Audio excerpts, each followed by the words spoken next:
శివపార్వతులది చాలా గొప్ప ప్రేమ తెలుసా? అందుకే గౌరీదేవి అని పెట్టాను. నీ ప్రేమ కూడా అలాగే పాలిస్తుంది. నువ్వు కూడా సగభాగం ఇవ్వాలి. నీ గౌరిని బాగా చూసుకోవాలి. సరేనా? అమ్మాయి గారు గౌరీదేవి లాగానే నా ప్రేమ కోసం కొట్లాడి వస్తుందా? నేను ప్రేమించిన అమ్మాయి వస్తుంది చంటి. చంటి నాకొక మాట ఇవ్వాలి. ఏంటమ్మాయి గారు? నువ్వు కూడా జుట్టు పెంచుకొని, బూడిద పూచుకొని, పాములు మెడలో వేసుకొని తిరగకూడదు. అమ్మాయి గారు ఏంటి? జోక్ చేసేలే చంటి. నీ ప్రేమ చాలా గొప్పది అనగానే, అమ్మాయి గారు మీరు కూడా నన్ను ఏలకోలన చేస్తున్నారా అని చెప్పేసి చంటి అయితే నవ్వుతూ ఉంటాడు. అది చూసిన సింధూర కూడా నవ్వుతుంది. అలా వాళ్ళిద్దరూ చాలా సంతోషంగా మనస్ఫూర్తిగా అయితే నవ్వుతూ ఉంటారు. ఇక ఒక పక్క ధర్మయ్య అయితే చాలా ఆందోళన పడుతూ వస్తాడు. అక్కడికి రాగానే అక్కడే గలమాటలాగి ఆలోచిస్తూ ఉంటాడు.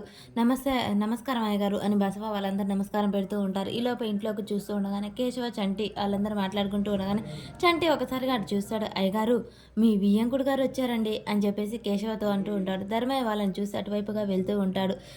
రండి రండి వియ్యంకులు గారు బాగున్నారా? ఏంటి ఇంత ఎండనబడి వచ్చారు? ఒక ఫోన్ చేస్తే కారు పంపించేవాడిని కదా అని చెప్పేసి నమస్కారం పెడుతూ ఉంటారు. ధర్మయ్య ఏం మాట్లాడకుండా అలా నమస్కారం పెడుతూ ఉంటాడు. ఈలోపే అక్కడి నుంచి సింధూర చూస్తూ ఉంటుంది. నాన్న అని చెప్పేసి పరుగున సింధూర అయితే అక్కడికి వస్తుంది. ఇక అలా ధర్మయ్య దగ్గరికి సింధూర వస్తుంది. సింధూరాని చంటి వాళ్ళందరూ పలకరిస్తూ ఉంటారు. అయ్యగారు మీ ఆరోగ్యం ఎలా ఉంది అని చెప్పేసి చంటి పలకరిస్తూ ఉంటాడు. అన్నట్టు ఉంటాడు. ధర్మయ్య మౌనంగా ఉండి ఏమీ మాట్లాడు, ఎవరు ఏం ప్రశ్నలు వేసినా. ఇక సింధూర కూడా రా నాన్న రా లోపలికి వెళ్దాం అని చెప్పేసి పిలుస్తూ ఉండగానే చెంచలం వచ్చి, అన్నయ్య గారు బాగున్నారా? నమస్కారం రండి లోనికి వెళ్ళి మాట్లాడుకుందాం అని చెప్పేసి అనగానే, నేను ఇప్పుడు లోనికి వచ్చి మాట్లాడడానికి రాలేదమ్మా అని చెప్పేసి అనగానే, అదేంటన్నయ్య గారు అలా అంటారు? రండి లోనికి వెళ్దాం. నేను తన కన్న తండ్రికి ఒక కన్న కూతురికి తండ్రిగా వచ్చాను అని చెప్పగానే సింధూర నాన్న ఏం మాట్లాడుతున్నావు అని చెప్పేసి అనగానే, అన్నయ్య గారు మీరు ఏదో ఎండనపడి వచ్చినట్టుంది లోనికి రండి అని చెప్పేసి చెంచలమ్మ మళ్ళా పిలుస్తుంది. లేదమ్మా నిన్ను మర్యాదల కోసం రాలేదు అని చెప్పగానే, మరి అని చెప్పేసి చెంచలమ్మ అడుగుతూ ఉంటుంది. నేను నా కూతురికి తండ్రిగా వచ్చాను. నా కూతుర్ని ఇక్కడి నుంచి శాశ్వతంగా తీసుకుపోవడానికి వచ్చాను అని చెప్పగానే ధర్మయ్య మాటలు వినగానే చెంచలమ్మ అలాగే ఉంటుంది. అన్నయ్య గారు మీరు ఏం మాట్లాడుతున్నారు అర్థమవుతుందా? అవునమ్మా ఈరోజు నేను గట్టిగా నిర్ణయం తీసుకొనే వచ్చాను. నా కూతుర్ని ఈ ఇంటి నుంచి తీసుకెళ్తాను. సంతోషంగా చూసుకోవాలనుకుంటున్నాను. నా కూతురికి ఏం దూరమైందో అది దక్కియాలనుకుంటున్నాను అని చెప్పేసి అనగానే చెంచలమ్మకు చాలా కోపం వస్తూ ఉంటుంది. సింధూర నువ్వు ఇంటి కోడలుగా అడుగుపెట్టినప్పుడే తన బాధ్యత తీరిపోయింది. అది చెప్పు మీ నాన్నకి అని చెప్పేసి అనగానే, అత్తమ్మ మీరు ఆగండి నేను మాట్లాడతాను నాన్నతో అని చెప్తూ ఉంటుంది. ఇక ఈ మాటలు విన్న భవతి, రేణుక వాళ్ళందరూ చాలా సంతోషపడుతూ ఉంటారు. చెంచలమ్మ ఉండి చూడండి మీ బాధ్యత ఏంటో తీరిపోయింది. ఇక ఈ ఇంటి కోడలుగా సింధూర ఇక్కడే ఉంటుంది అని చెప్పగానే, అత్తమ్మ మీరు ఆవేశపడకండి నాన్నకు అర్థమయ్యేలా నేను చెప్తాను కదా.